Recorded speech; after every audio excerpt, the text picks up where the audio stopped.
This meeting is being recorded. Okay, and welcome to everyone. This is Catherine Frost. I'm the faculty advisor for the Ashford University SHRM chapter, HR chapter, and we're welcoming this afternoon Eric Bailey.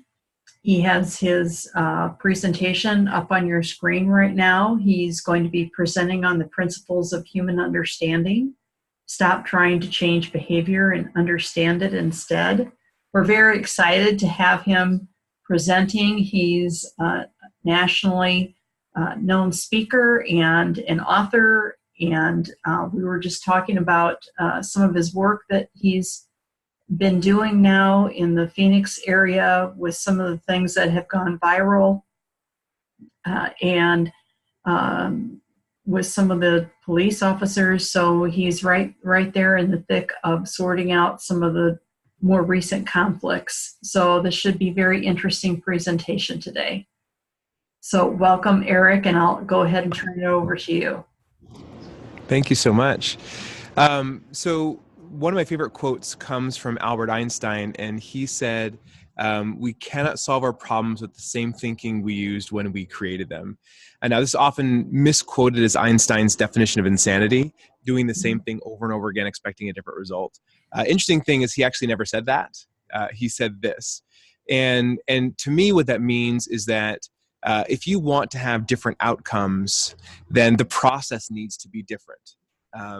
And unfortunately, more often than not, leaders, managers, HR professionals, we have a set of tools that we like to use for certain situations, and then we end up using those tools over and over again. And even if those tools might get us into some trouble, we still use the same tools. And so whenever I speak, whenever I facilitate, I like to start out with this just to remind us that the process should feel different if we want different outcomes. So I'm not going to start with my introduction. I'm actually going to start with an exercise. So I teach what are called the principles of human understanding. Now, these are essentially the brain science and psychology behind teamwork and collaboration. We're not going to be able to go through all of them, but we're going to go through a few of them. And the first one, the most important one, is called the illusion of certainty. Now, the illusion of certainty, what that means is that our brains like to project certainty even when there is none. So we're adults, and what happens when someone asks us a question? What do?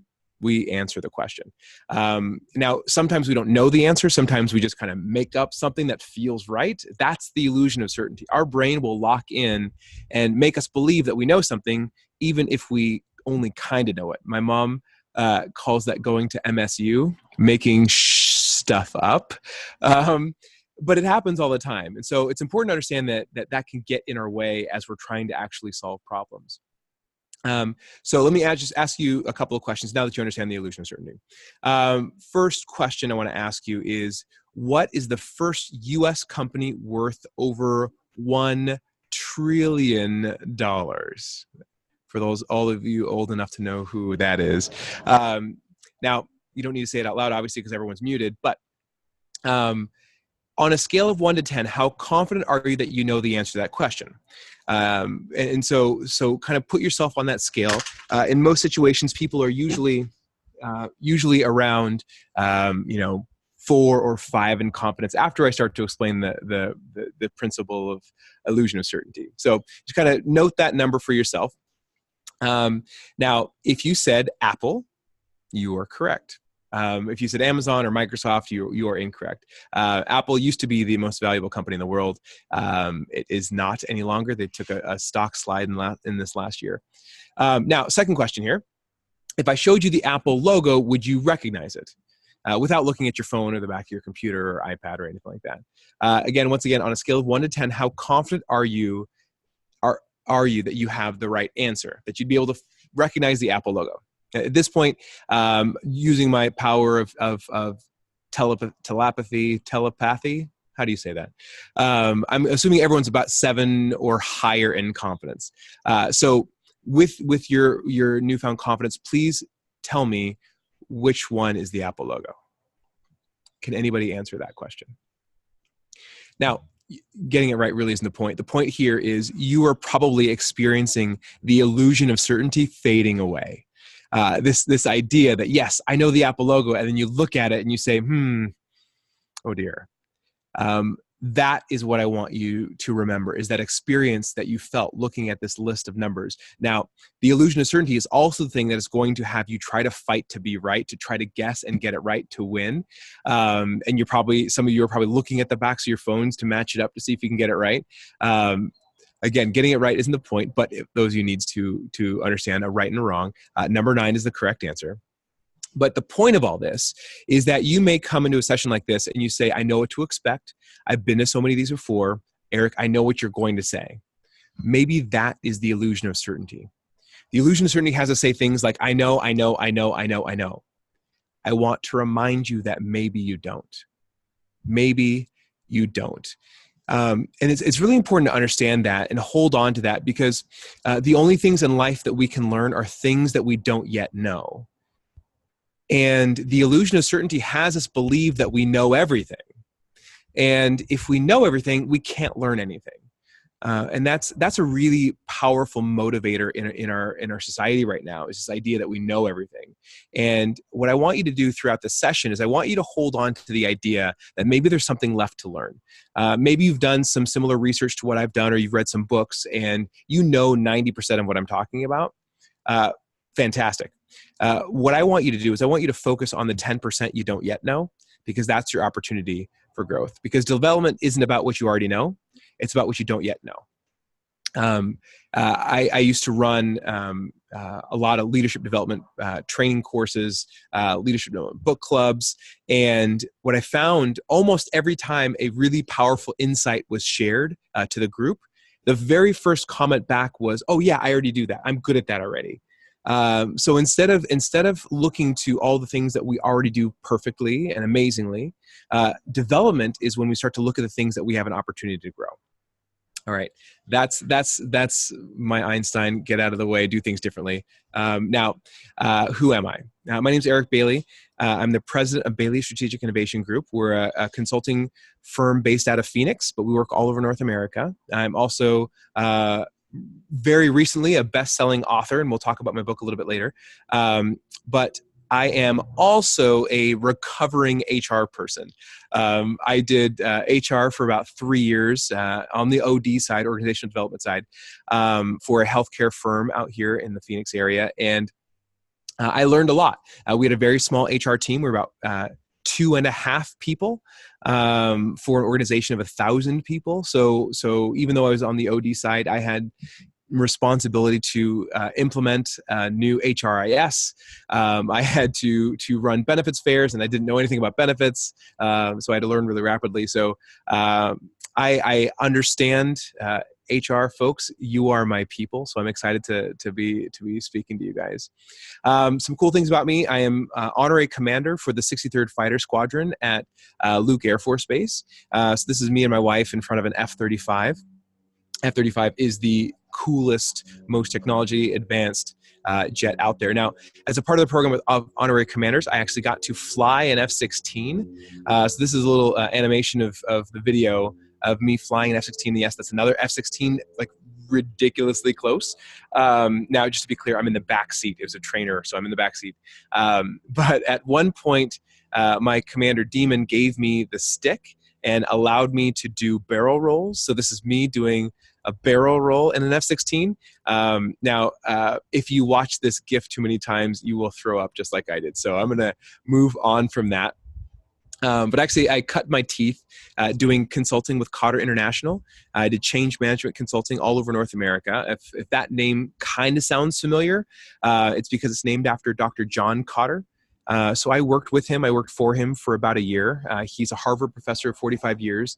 They call him the godfather of change management because he literally wrote the book, or 20 books on the topic of change management, numbers of them New York Times bestsellers. So I know him. We email about once a month still, and we had breakfast and lunch and dinners together. He's an amazing guy. In that year I was working with him, I flew all over North America, did the equivalent of 4 times around the planet. And when you think about that, it sounds really glamorous when you realize that I always stay at the same hotel chain. I'm always staying at Marriott. So every time I go to Marriott, they upgrade me. And I cannot tell you how many times I have stayed or been upgraded to a 2-bedroom suite by myself. So a pointless perk. Also, I fly American Airlines because they're based out of Phoenix, or were based out of Phoenix. And so I'm platinum with American, so I get on the plane first. Another useless perk. But now the thing is, when you think about these things, it sounds really glamorous, but to get platinum at Marriott, you need to stay at least 75 nights. Now, the thing is, I have 3 small kids at home, and to stay 75 nights means that I miss 75 bedtimes. So my wife and I, we sat down and we talked about it, and we realized that maybe doing this kind of consulting isn't right for us. Maybe we should consider something else. So we started our own company. And so we do strategic consulting, leadership consulting, and most importantly, communications consulting. The mission of our company is to serve those who serve. We do a lot of work in municipalities. We do a lot of work with first responders, law enforcement. We do a lot of work with emergency responders, with the military, libraries, and folks that are serving people, because oftentimes they don't get they can't afford the quality of service that some of the Fortune 100 companies that I've worked for before that they can afford. And so if I can provide the service and support the family, I feel like I'm doing a good for society, and that's our mission. The vision, though, of our company is we will change the way the world communicates. So when you think about that, there's a fundamental problem right now in our country, in our society, where we are losing the ability to communicate with one another.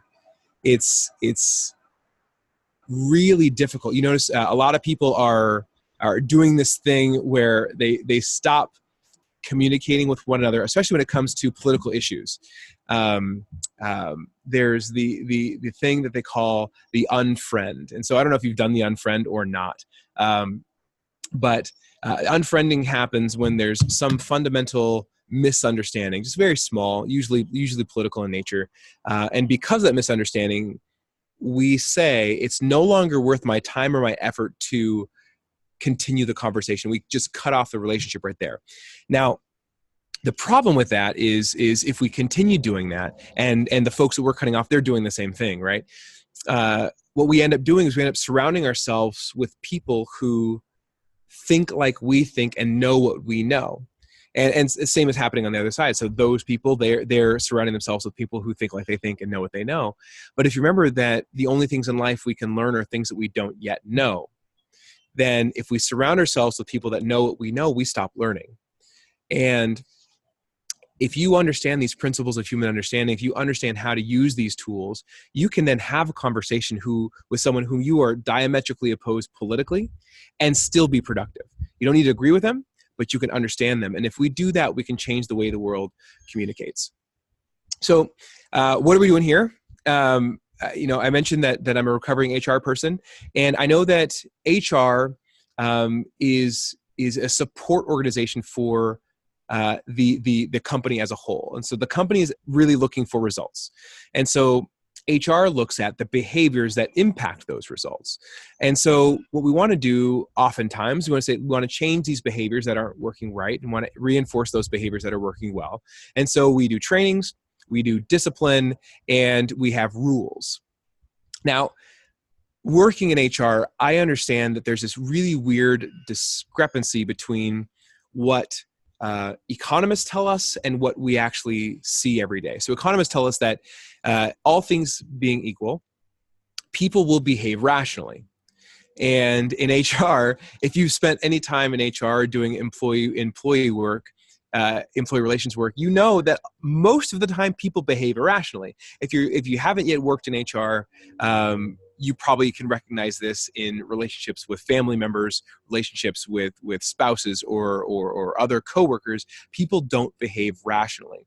And so what we end up doing is we end up butting up against them, trying to force train them or trying to force discipline them to coerce their behavior to bend to get the results we want for the organization. But what I propose is that we go one level deeper. Instead of trying to change their behaviors, what if we tried to understand it by looking at the brain science principles that are influencing behaviors? Now, as we go through this, there's going to be, I'm going to be diving into some brain science, so don't worry, it's not going to get super theoretical, but every principle that I introduce to you will have a practical application, so it should be pretty easy to digest. Now, we talked about the illusion of certainty. The next one I want to talk about is called the power of distinction. And I don't know if you're in a place where you can look outdoors, but if I ask you what color is the sky on a normal, sunny, cloudless day, what would you say? Blue? Right? Most people say blue. There was a researcher who raised his daughter and did this experiment on her. He and his wife decided that they were not going to say the phrase, "the sky is blue." They said, we just won't say it. We'll teach her all the colors, the reds, the blues, the greens, teach her all the colors, but never say the sky is blue. And they did that up until the age of 8. And when she turned 8 years old, they said, "Okay, Alma, honey, what color is the sky?" And their daughter looked up and she said, "I don't know, clear, white." She didn't see a blue sky like we see a blue sky, which is crazy. And so another researcher looked at some ancient writings and looked at Homer's The Odyssey. So Homer's The Odyssey, the book that we had to read, ancient Greek, all the adventures of the ancient Greece. Homer, and in all of the words in that book, all the stories, all the beautiful descriptions of people, of places, of things, there's never once a mention of the color blue. And there's even a passage that says the sea was deep wine, which is a strange thing. But other researchers looked at other ancient texts, ancient Chinese texts, ancient Hindi texts, ancient Hebrew texts, ancient Aztec texts, and never once in any of these ancient texts was there a mention of the color blue. So that's curious. So another researcher, he's a linguist, his name is Jules Davidoff, he went to Namibia and he found the Himba tribe. Now the Himbas are modern Homo sapiens. They are the same species as us. They are modern humans. And he started to map out their language. And the way he did it was, show them a thing, get their word for it, get the English word for it, and map it together. When he got to colors, things got really interesting. So he showed them this color, and they said, that's Buru. And then he showed them this color, a lighter shade of green. They said, that's Dambu. And then showed them this color, a darker shade of green. They said, that's Zuzu. So 3 different shades of green, 3 different distinct words. And then when he got to this color, the blue color, he said, what color is this? And they said, you already showed us that. That's Buru. So they have 3 different words for 3 different shades of green. And when it came to the blue color, they didn't have a word for it. So that's very curious. So he sat them down in front of a computer, which probably freaked them out. And he asked them to point to the one square that's different. Now, my bachelor's degree from Arizona State University is in graphic design. So this image is just not clear enough, not good enough for me. So I actually took this into Photoshop and pulled out the exact color values of each square and reproduced it. So this is the exact test that they saw on a computer screen, just like you're looking at. And he said, point to the one square that's different. And they laughed at him and they said, they're all the same. Curious. So just in case there are any Himba in the room, this square is different. But remember, they could not see it. They could not see the one square that's different. So he went a little deeper and realized that they have 3 different words for 3 different shades of green. What if we looked for the distinction between different shades of green? So we showed them this color test. And in this color test, same as the last time, he said, point to the one square that's different. And they got it right every single time. Now, if you are having trouble seeing the one square that's different, it's probably because you're an English speaker, you don't speak Himba, you don't have the same distinction within your language around green, and so you can't see the change in green. You're seeing exactly what they saw last time. They could not see the difference. Now, this square is in fact different. And if I bring all the squares together, you can slightly see the outline of that one swatch because it is in fact a different color. Now, the lesson here is that without distinction, we can't even know what we're missing, right? If you don't know that there's a distinction of something called blue, you can't see it. You're effectively blind, and it's really not your fault. Now, how does that put into practice? I'm going to tell you a story. It's a personal story about how the power of distinction changed my life, changed my marriage. So one of my jobs at home is I'm responsible for taking out the garbage. Now, the trash truck comes Thursday morning, and so I'm supposed to put out the trash Wednesday afternoon, Wednesday evening. But usually I run around the house Thursday morning when I hear the trash truck come in the next neighborhood over. So running around like crazy.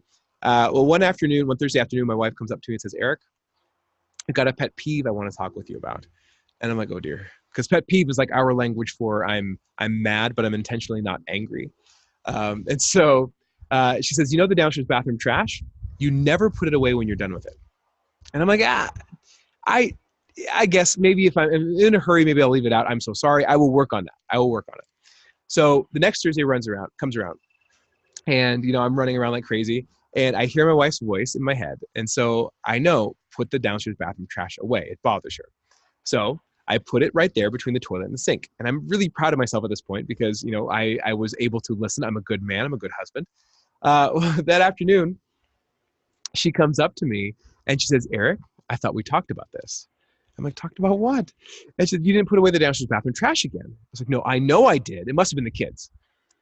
And so I'm like, "Let's go look." She said, "Yeah, let's go look." And so we walk in there and I see this and I'm like, "Look." And she looks at me, almost rolling her eyes, and she's like, "Look." And then she gave me a distinction. She said, "Did you realize that I bought this trash can, which is perfectly sized to fit between the toilet and the sink like this? And you keep putting it in like this. And when you do that, the kids kick it and knock it over and spill out the contents." Oh, I never knew that there was a right way to do it, which means I never thought there could have been a wrong way to do it. And so the thing is, I didn't have distinction. And so I couldn't even see that there was something to have been missed. I didn't have distinction, so I didn't think I could have ever possibly have done it wrong. And so sometimes I got it right, sometimes I got it wrong. But now that I have the distinction, I get it right every single time. And I'll even fix it for people if they put it wrong, because the kids. Now, typically when I share the story, some people are like, "Geez, your wife needs to lighten up." To which I say, "Don't talk about my wife, please." But here's the real lesson. Without distinction, people make common sense errors, and it's not their fault. Because it's a common sense error because to you, you have some distinction that they don't have. You can see it where they can't see it. So it seems like it's common sense, but to them, they can't even see it. And so if you understand this, when people make common sense errors, it's not their fault. In fact, when people make common sense errors, that means that you have some distinction that they don't have, which means it's your opportunity, it's your obligation to teach them that distinction, right? We say this phrase all the time: how could you possibly? How could you possibly not know that? How could you possibly think that was okay? How could you possibly see it that way? And this phrase, "how could you possibly," is the way that we respond to these common sense errors when people make mistakes. Now, there's a very, very clear subtext to this idea of how could you possibly. And the subtext is, you're an idiot. Now, we would never say that out loud, especially in HR. We would never say that out loud, but we think it hard. We think it all the time. When people make mistakes, we make stupid mistakes, common sense mistakes, we're like, "How could you possibly?" And the words that are happening in our head are, "You're such an idiot. How could you be so stupid?" Now, the thing to remember is that as we do this, people respond defensively.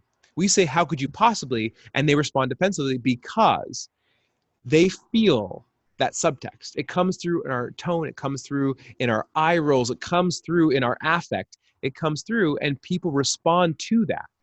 So if you notice someone reacting defensively, it's important to understand that they may be reacting to something you didn't say, but that you were thinking. And so monitor your thoughts, because this idea of you're an idiot can really put a hamper in productive conversations. The next principle I want to talk with you about is this idea of perception versus reality. We have this cliche phrase, perception equals reality.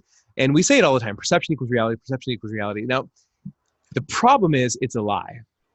Perception does not equal reality. And if you don't believe me, I am going to give you a couple examples, give you a couple of definitions to prove my case. But then you'll probably be redeemed in the end, so don't worry about it. So definition of perception is a way of understanding or interpreting something.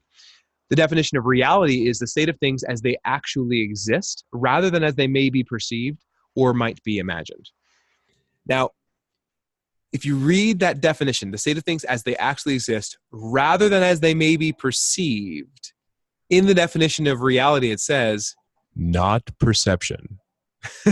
And so when you think about that, reality is not the way it's perceived, it's the way it actually is. And so people say, yeah, but Eric, my perception is my reality. What does that mean? That means what people typically intend when they say that is, my perception is the way I believe it to be. My perception is the basis of my worldview. My perception is my truth. And I put truth in quotes intentionally because I don't mean fact, I mean truth. Truth being the way that I'm going to interact with the world. For example, as I mentioned earlier, I'm from Phoenix, Arizona. I'm not from there, but I live here. I live in Phoenix, Arizona, and it is currently 100 and let me go to get the exact temperature because I don't want to lie to you folks. It's currently 98 degrees, on its way to 101 today. So it's currently 98 degrees. I am currently sitting outdoors on my patio in a suit and tie because I perceive this temperature as relatively cool. There's a little breeze coming through and it actually feels really nice out here. Most people in the country would say, you're an idiot. How could you possibly sit in 98 degrees outdoors? But because typically this time of year in June, it's 120 degrees. So under 100 is fantastic. But that's the thing. It's not the reality of it. So the 98 degrees is the measurable reality. The perception is that it's relatively cool and I'm going to enjoy some time outdoors.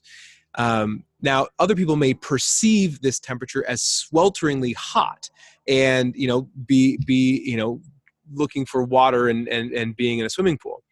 The thing is that our perception of things guides our behavior. So I perceive this temperature as relatively cool.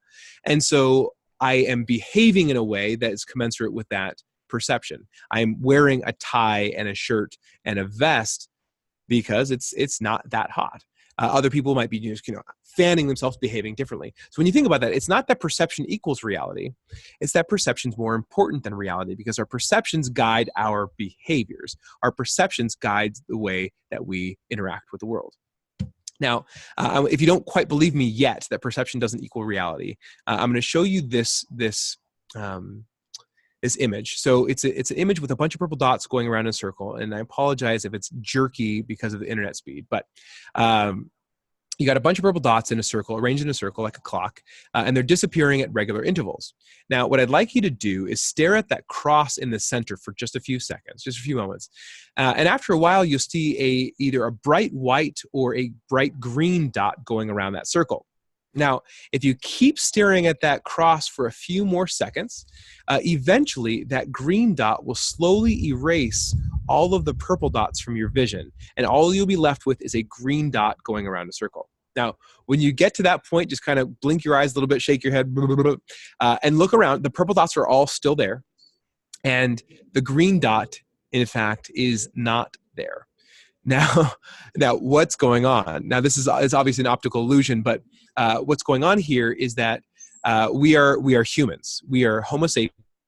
We are a predator species. And first jobs, just so you know, was working at the Phoenix Zoo. So I'm going to give you a little animal lesson for free. So predator animals have two eyes facing forward for stereoscopic vision, so we can see depth, we can see motion really well. Prey animals, on the other hand, have their eyes located on the sides of their head, so they can usually see almost 360 degrees around them to watch for the predators, watch for us. We're the hunters. And so our brains are actually tuned to see motion. And so when we see these purple dots disappearing at a regular interval, our brain assumes motion. And when our brain assumes motion, our brain then says, what is moving? And our brain invents that green dot. The green dot is just the chromatic opposite of the purple. So if you happen to be colorblind and you don't see purple dots on the screen, you see maybe dark gray or black dots, then the dot you'll see will be a bright white dot. But anyway, it's the chromatic opposite is the thing we start going on. So once our brain locks into that green dot or bright white dot going around the circle, then all of the other information, the purple dots seem static, and all the other information is no longer relevant. So our brain slowly scrubs those purple dots from our vision because they're no longer relevant. Now, that's the point of this, is that perception is more important than reality. Sometimes we will perceive things that are not there, and sometimes we do not perceive things that are there. And it's pretty important when you realize the impact of that, because as we go through this, life, sometimes people will say something, do something, and we will perceive it one way, and they will perceive it a completely different way. That can lead to problems in collaboration. That can lead to problems in recounting stories. And as we start to do that, things can really go off the rails. So this idea of perception versus reality, the reason that I talk about it in a session like this is because what you say or do matters less than what they hear or feel. So what you say or do, that's reality. I really said this. But what they hear or feel, that's their perception. And remember, they base their behavior on their perception. One quick workplace example of this is the question of why. Why did you do that? If someone perceives that question differently than you intended, they can perceive, one of two ways. One, that why question can be born out of curiosity. Why did you do that? The other way is judgment. Why did you do that? Why? Now, some of it has to do with your tone. So monitor that. Some of it has to do with their environment going into that conversation. So if someone is getting berated by a boss or a coworker or a teacher, and then you go to them and you say, why'd you do that? They may walk in with a context of defensive. And so they may take it as a judgment. And so monitor that as well. If you notice that someone is taking your words in a different way than you intended, it's important for you to monitor that and then address that. Don't address that they heard it wrong. Say, okay, it seems like you're getting more upset than I imagine that you would. I'm just genuinely curious or whatever, but address it before you go back to it. All right. Now, we think that a lot of things are kind of cause and effect. We feel something, then we act. But I want to introduce this concept that I created called the Perception Escalator. And it goes to explain how things can quickly get out of control. So let's say that there's some action. Going back to the temperature example, typically in Arizona, the rooms that I present in or facilitate in are typically kept pretty cold. Usually in Arizona, you carry around a jacket outside and you put it on when you go inside because air conditioning is so cold. So there's some action. Someone set the thermostat at 72.5 degrees. Now, based on that action, there is a perception. Someone may feel it's cold. Someone may feel it's hot. Let's say in this situation, someone feels that it's cold. Now, based on that perception, we tell a story. And in this situation, let's say, a woman feels it's cold and she tells a story. Why is it that these rooms are always so cold? Why are these conferences always so cold? Now, based on that story, she has a judgment. That's not okay. That's not right. That's wrong. And based on the judgment, she has a feeling. She's upset. She's frustrated. She's annoyed. Now, based on her feeling, then she has a reaction. Right? Some of the frustration feeling may have an eye roll or going to tell somebody about it, telling that story over and over again. Or if it's, feeling of, I'm so cold, she may decide to fold her arms, right? To keep her hands in a warmer place. Now, the thing about an escalator is that the stairs never stop coming. So after the reaction, then everybody in the room around her is perceiving that action. Now, I mentioned earlier, I speak all around the country. I'm well versed in nonverbal communication. So what does it mean when someone folds their arms? Well, it's what's supposed to mean that they're disengaged, right? They're closed off. They're disengaged. And so now I'm seeing this woman out there who's behaving in a way that's commensurate with her perception of the temperature. Now I'm perceiving her behavior and I perceive that she's closed off. She's disengaged. So I tell a story about it. Why is it always the women who are disengaged with my presentations? And then I have a judgment. That's not okay. That's not right. And then I have a feeling. Maybe I'm feeling insecure. Maybe I'm feeling that I'm not doing something right. And then based on my feeling, then I have a reaction.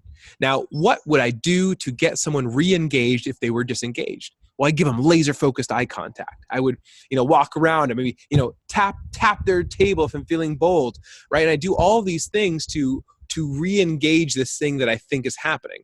I try to behave based on my perception. Now, and you would think about this, that's my behavior. I'm maybe giving her like overloaded eye contact. Now she's going to perceive that and then have a judgment story and everything. And she's like, well, this guy's a lunatic. All right. And you think about how quickly these things can spiral out of control because someone set the thermostat at 72.5 degrees. Now, the actions and the reactions, those can be measured in the real world. Those can be measured in reality. Everything else happens in our brains. Those are all perceptions. It's important to understand that it's not that perception equals reality. It's that perception is more important than reality. And it's also important to understand that your perception is not their perception. Now, there's this thing that's happening out in the world. And so I do not know the age of the audience. So please forgive me if this is you, but there's something that bothers me about the way that millennials talk. Now, just to be clear, I am what they call a Zennial. I'm on the cusp of Gen X and Millennial, so I can both relate to millennials and make fun of them. So there's this thing that millennials are doing nowadays, and they say things like, "I literally died." Now, forgive me, that's my best millennial voice. Or, "His body was literally worn to the bone, man." That's my Keanu Reeves, as if you were a millennial. So forgive my accent. But think about this. This word literally is overused and it bothers me. And I'm sure it bothers other people too, but why? Why does it bother us? Well, it bothers us because the word literally means, in a literal sense or manner, used to emphasize the truth and accuracy of a statement or description.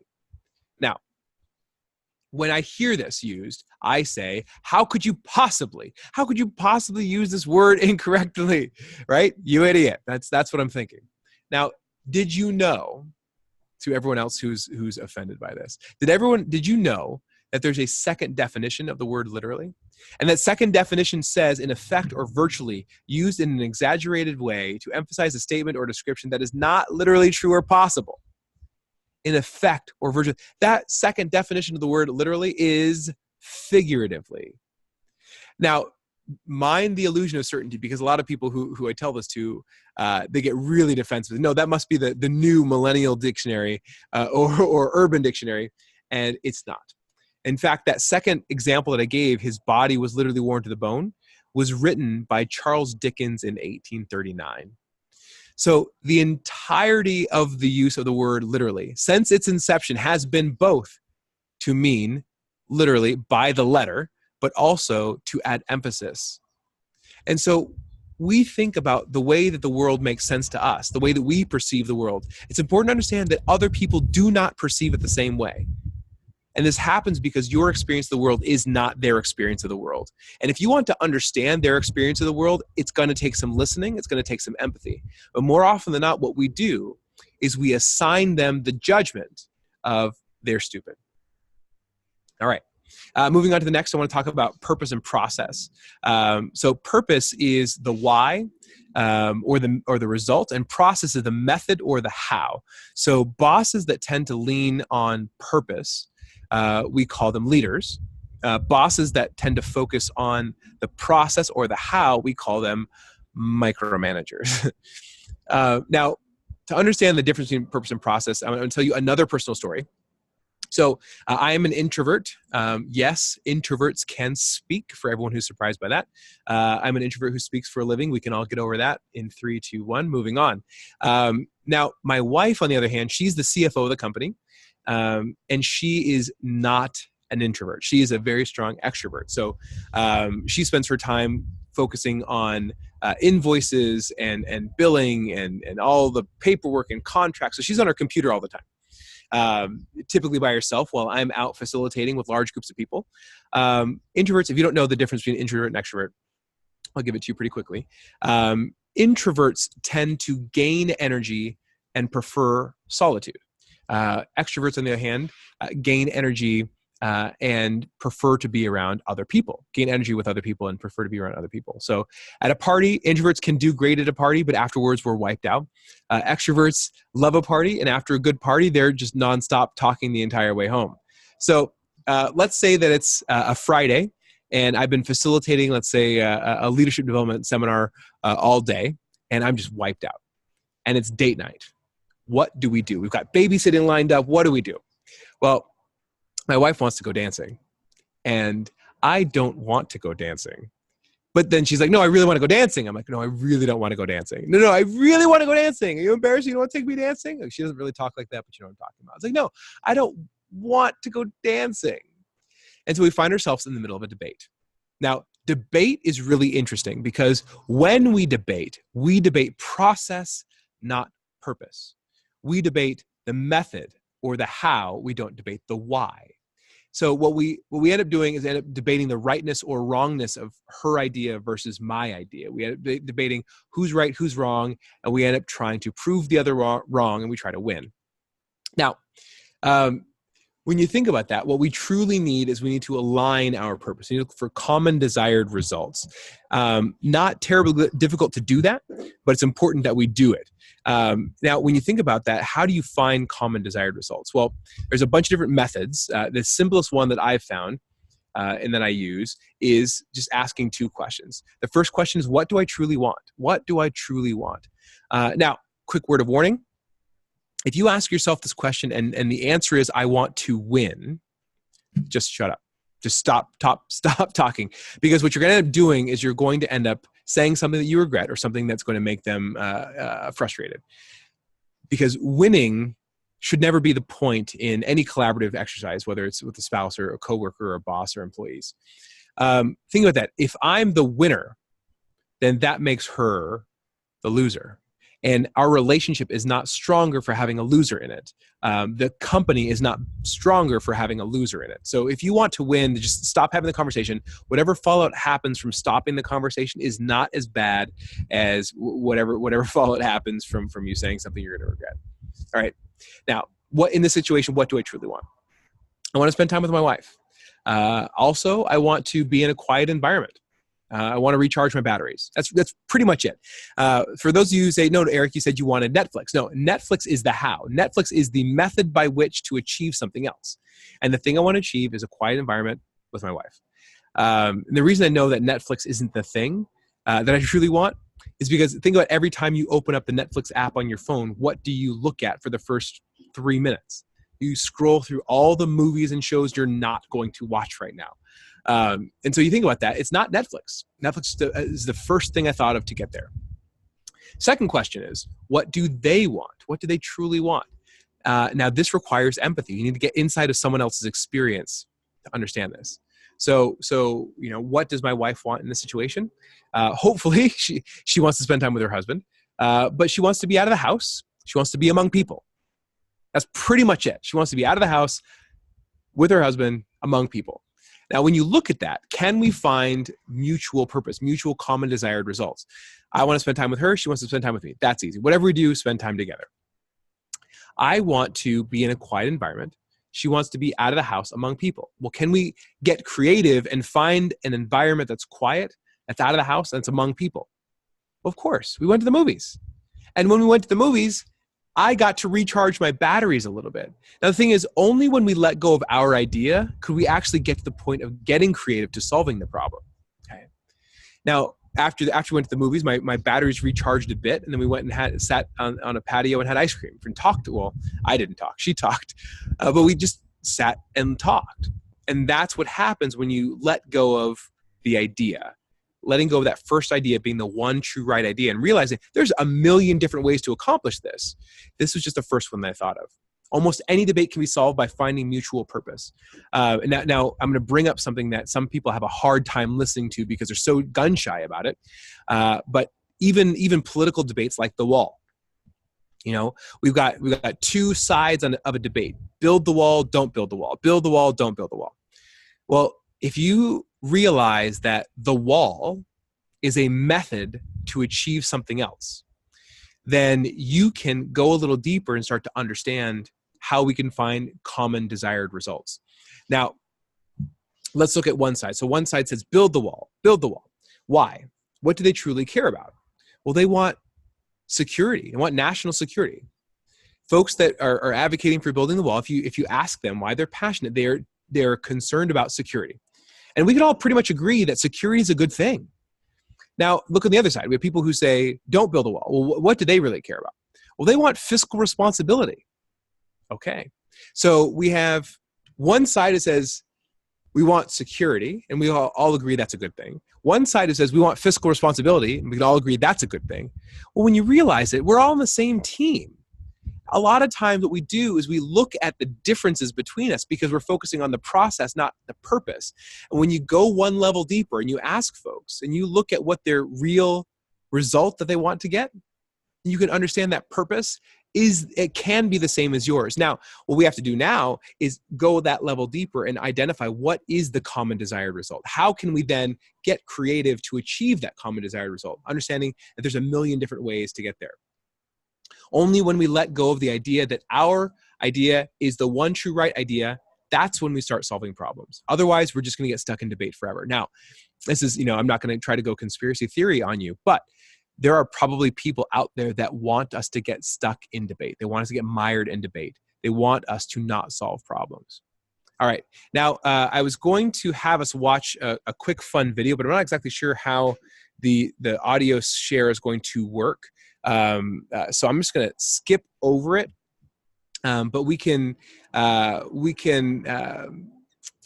can send you the video and we can debrief it in at a later time. Now, so I'll skip over to the validation of truth. This is a really interesting proposal, and I know it sounds like I'm talking about politics or not, but just enjoy it with me. So when I poll people and I ask folks who was surprised at the outcome of the 2016 presidential election, almost everyone raises their hand. Almost everyone's surprised, and this is not a political statement. But even Donald Trump was surprised. I mean, there's images of him in Trump Tower watching the results come in from Florida and Michigan, and you could see the surprise on his face. His team didn't even finish anything more than a rough draft of his acceptance speech until that night because they didn't expect to win. And the reason that we were surprised at this is because we didn't expect him to win. And so the evidence that we saw validated the quote unquote truth that we believed. Okay. Our brains like to project certainty. And so what happens is we have these concepts and ideas in our heads, our brain locks in and then starts to find all the evidence to prove that we're true. So our brains like to confirm that we are right.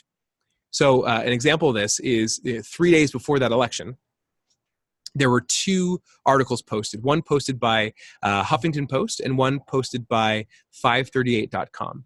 Now, the Huffington Post article said that Donald Trump has a less than 2% chance of winning the election. And now Huffington Post, if you don't know, is a notably left-leaning online newspaper. The other article posted by 538, which is a notably statistics-based online newspaper, they said that Donald Trump has a 38.6% chance of winning the election. Now, I'll give you one guess as to which article was shared more often, or which data was shared more often. It was Huffington Post. And it wasn't just the liberal people that shared that article. Fox News shared that article because that article confirmed that which we already believed. Obviously, it turned out that was less than correct. What we're talking about here is confirmation bias. Confirmation bias is our brain's idea that we see what we always want to see. This is why Facebook works. Facebook gives you more information that confirms what you've already liked. Now, to give you an example of this, in the real world, think about whatever car you drive. What car do you drive? And let's say that I just bought a Toyota Sienna, and yes, a minivan. I am not cool. It's okay. It's a wonderful car. Now, the Toyota Sienna is not a car I've ever had before, never been focused on it. As soon as I bought that car, I see Toyota Siennas everywhere on the road. Now, you've probably had that experience. Almost everyone has, because that's confirmation bias. Our brain is confirming that which we already believe. Now, I did this at a session. And so I asked people, what kind of car do you drive? And the woman that I asked, she said, oh, I drive a Hyundai Veloster. And I'm like, what's Hyundai Veloster? I've never heard of this thing. This exercise is not going to work, because clearly they only made one of these cars. No, she's like, no, I see them everywhere. It's crazy, And I'm like, okay, thank you for playing along. Thanks for lying, but whatever. So I went back to my hotel room and I Googled it. Like, what is a Hyundai Veloster? And this is the image that came up. So this is a Hyundai Veloster.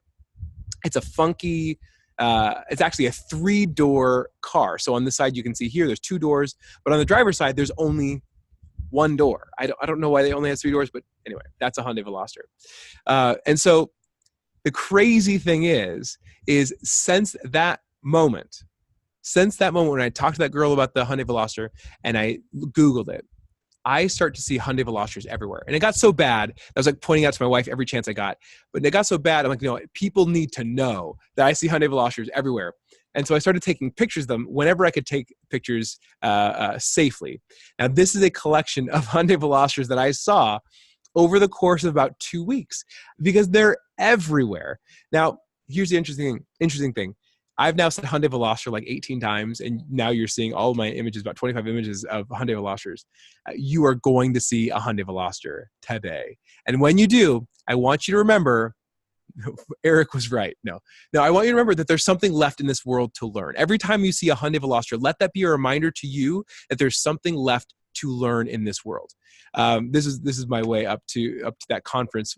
After she said it, I was driving back home and literally drove behind a Hyundai Veloster the entire time. It was crazy. You will see a Hyundai Veloster this week. So it's important to remember that we're often looking to confirm that which we already believe. Now, when you make judgments about people, you say, how could you possibly? You're an idiot. It's important to understand that your brain is then going to start looking for evidence to confirm that you are right, that they are in fact an idiot. So monitor that, because that is a way that we can treat people unfairly. That's a way that we can step outside of fact and reality and start relying entirely on perceptions. So I know that I teach kind of like drinking from a fire hose. So I apologize if you're trying to capture notes and I go too fast. But I don't apologize, because I don't want you to memorize everything. What I want to do is I want you to get some awareness to some of these things. And if you want to know more about all my principles, I'm happy to share with you. My book is available on Amazon right now. It's called The Cure for Stupidity, Using Brain Science to Explain Irrational Behavior at Work. It released last week on Wednesday. And it actually hit Amazon bestseller list for a couple different lists. But that's not the point. The point is, I want you to gain some awareness.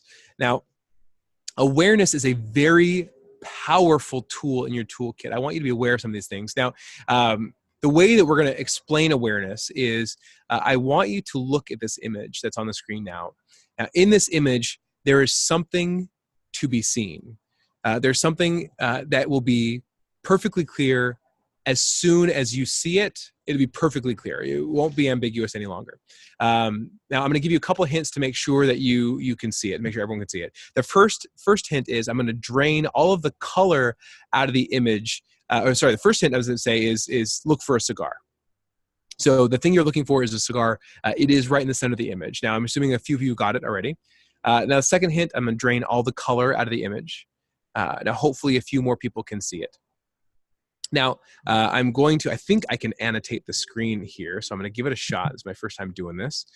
So I'm going to use my drawing, and I'm going to circle the cigar right there in the center, just in case anybody doesn't see it. So there's a cigar. Clear. All right. Oops. Clear. Close. All right. Now, the thing is, this is back the way it was before. And the thing about awareness is that once you see it, you can never not see it. And that's the power of awareness. You're going to see the illusion of certainty out in the real world. You're going to see the power of distinction. You're going to see perception versus reality and misperceptions. You're going to see confirmation bias, the validation of truth. And the thing is, once you see these things, you'll never be able to not see them. And I want you to take those with you, and I'd like you to interact with your world differently. As you go into the HR profession, it's important that you understand that what you do matters more than you can possibly imagine to more people than you can possibly imagine. And so from the very bottom of my heart, thank you very much. Well, thank you, Eric. That was an amazing presentation. And I want to go ahead and open it up for questions here. If you have time to answer any questions. I know we're right at time. I do. I have a couple minutes. Okay. Let me see here. I'll just go backwards. Oh, someone here wants to see the link to the book again. Oh, you got it. You got it.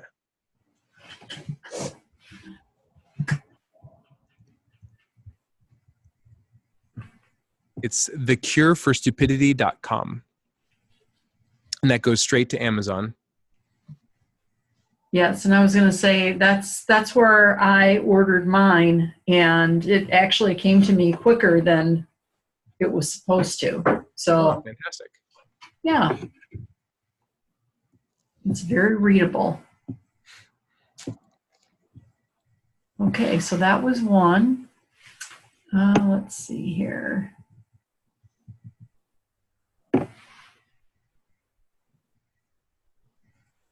Oh, Dr. Diane Hamilton's on. Hi, Dr. Diane. Yeah. There's a lot of comments agreeing with what you're saying. Then Lisa Johnson says, distinction as you're describing it reminds her of work by philosopher and linguist Wittgenstein, especially as well as the book Naming and Necessity by Kripke. Mm-hmm. And then one gentleman says, Mike says, my wife has many distinctions I don't have. That's the truth. That's the truth.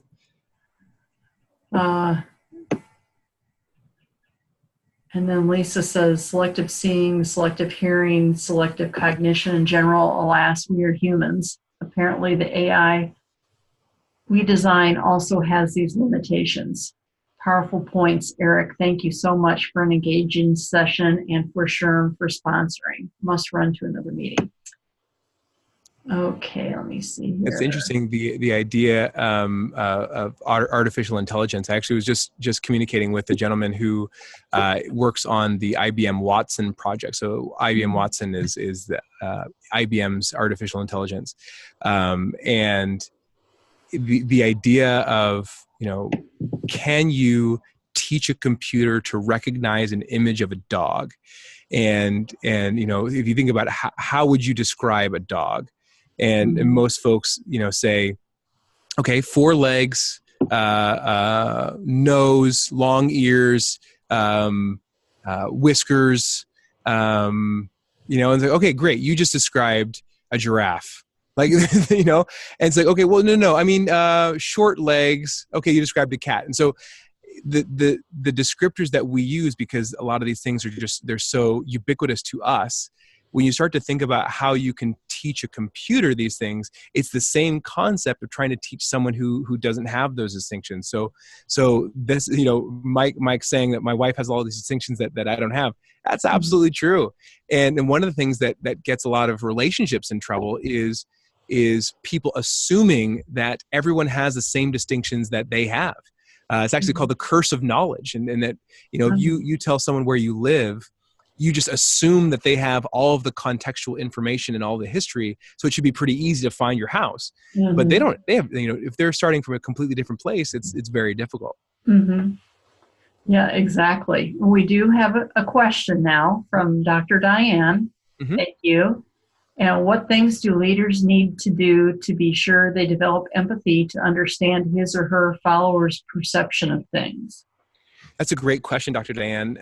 One thing that most leaders ask me when I do presentations, they say, "Can you just give me like not most leaders, but some leaders ask me, can you give me the three things that if I just do these things well, I'll be a great leader? Like, what are the three universal things?"